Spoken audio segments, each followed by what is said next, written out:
that was quite noble to many people to say, right, you're fighting, you're stealing from the rich to give to the poor.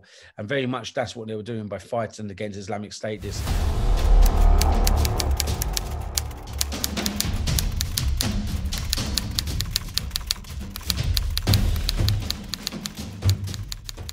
You came out with the film, two films actually. The first one was Robin Hood Complex, A Fight Against the Islamic State. And then you went to Ukraine. So two questions. The meaning, Robin Hood Complex. Can you break down what that means? And following up with that, what took you to Ukraine? How did you discover how to move there? And are you thinking about going back now that looks like there's another war coming up? Yeah, so Robin Hood Complex, the film, the first one it's a feature documentary. Robin Hood Complex, A Fight Against Islamic State. We came up with that name, but I came up with that name because one of the volunteers I was following he's an American from Las Vegas. He's a humanitarian mercenary, so he does medical treatment as well as fight at the same time. And I said to him, like, this was a question for any documentary. I always have a question, really. And the question for the documentary, the first one, was, what motivates you? And he said to me, he's just like, he was a strange character. He said he likes just putting a hood up, and he just feels like he's like this Robin Hood character. So very much is like the white savior complex kind of mentality. Very much a lot of these volunteers that are fighting in Iraq and Syria against Islamic State.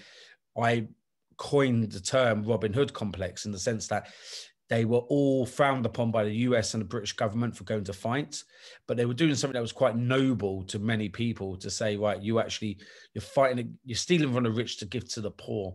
And very much that's what they were doing by fighting against Islamic State, this horrible, nasty terrorist organization that was more than just a terrorist organization. The caliphate was actual full swung government in certain areas.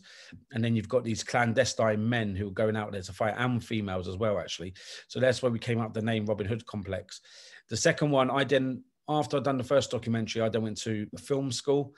And then during film school, they said, oh, you need to go off and do 2 weeks work experience somewhere. I was like, yeah, brilliant. Cool. Can I take the cameras and that? And they were like, yeah, you can take whatever you want. So I just booked a flight and went to Ukraine for my first, so I went to Ukraine 3 times for the second documentary. So I was out there for the first time. Robin Hood Complex, Europe's Forgotten Wars. So it was like the sequel to the first one.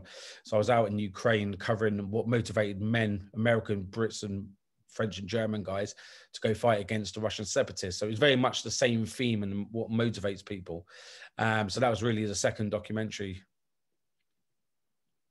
You thinking about going back to Ukraine? No, at the moment, an Ukrainian soldier was killed yesterday. They're still in trenches. There's a lot going on. There's a massive Russian buildup, but one thing about the mainstream media don't let the truth stand in the way of good story. They're dramatizing what's going on there. The Russians have never physically admitted to openly supporting the war in Ukraine, even though we know covert operations have been going on. They've been underlining and supporting the pro-Russian separatists in the Donbass regions. The Russians have never physically moved across and done anything themselves. So this is a current military exercise that happens every year. This year, there seems to be more troops going, and the press just seems to have blown it up to say there's going to be a new scale war. And personally, I don't think there is going to be another war in that region. So at the moment, I'm not really bothered about going out there. Also, because I'm busy with the Armenian documentary, 45 Days.